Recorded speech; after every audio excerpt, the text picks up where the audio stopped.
ঘাটাইলে পার্টসের দোকানে অগ্নিকাণ্ডে কোটি টাকার মালামাল পুড়ে ছাই। উত্তম কুমার আর্যর পাঠানো তথ্যচিত্রে থাকছে ডেস্ক রিপোর্ট। টাঙ্গাইলের ঘাটাইল উপজেলার পৌর এলাকার উপজেলা গেটে পশ্চিম পাশে মুক্তিযোদ্ধা হালিম মার্কেটে যুথবিধি ট্রেনিং সেন্টার অ্যান্ড ওয়ার্কশপে বৈদ্যুতিক শর্ট সার্কিট থেকে ভয়াবহ অগ্নিকাণ্ডে প্রায় 1 কোটি টাকার মালামাল পুড়ে ছাই হয়ে গেছে। বুধবার রাত 9টা 50 এ অগ্নিকাণ্ডের ঘটনা ঘটে। এ সময় উপজেলা নির্বাহী অফিসার মোহাম্মদ আবু সাইদের দিক নির্দেশনায় ঘাটাইল ফায়ার সার্ভিসের 2টি ইউনিট 1.5 ঘন্টা চেষ্টা করে আগুন নিয়ন্ত্রণে আনেন।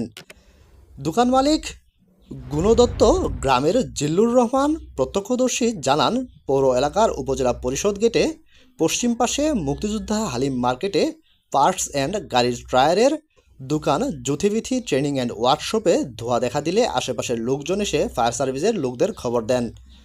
উপজেলা প্রশাসন, ফায়ার সার্ভিসের লোকজন, পুলিশ দীর্ঘ 1.5 ঘন্টা চেষ্টা করে আগুন নেভাতে সক্ষম হয়। ঢাকা ময়মনসিংহ মহাসড়কে 5 কিলোমিটার রাস্তায় যানজটের সৃষ্টি হয় এই অগ্নিকাণ্ডের ঘটনায়।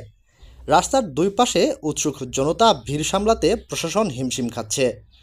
পথচারী ফরহাদ জানান, সারাদিন দোকান বন্ধ ছিল, রাতে হঠাৎ দোকানে ধোঁয়া দেখতে পেয়ে আশেপাশের লোকজন তাকে খবর দেয়।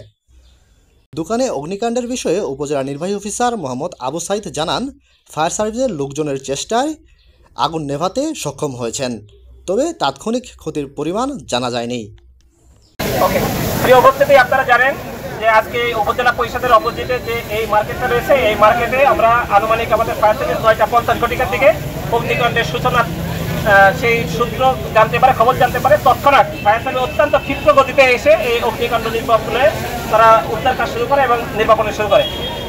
আমরা দেখেছি যে স্থানীয় জনগণ সবাই দারুণভাবে এই অগ্নিকাণ্ড নির্বাপনে তারা সহায়তা করেছে। ঘাটাইলবাসী প্রমাণ করেছে যে তারা অত্যন্ত সুশৃঙ্খল। আমরা বিশ্বাস করি ঘাটাইলবাসীকে আরেকটা জিনিস প্রমাণ করতে হবে। আজকে এই অগ্নিকাণ্ড নির্বাপনে সবথেকে বেশি ভূমিকা রেখেছে উপজেলা পরিষদের যে পুকুরটা। আজকে যদি এই পুকুরটা না থাকতো তাহলে এই অগ্নিকাণ্ডের ক্ষয়ক্ষতির পরিমাণ হয়তো বা আরো বাড়তে পারতো।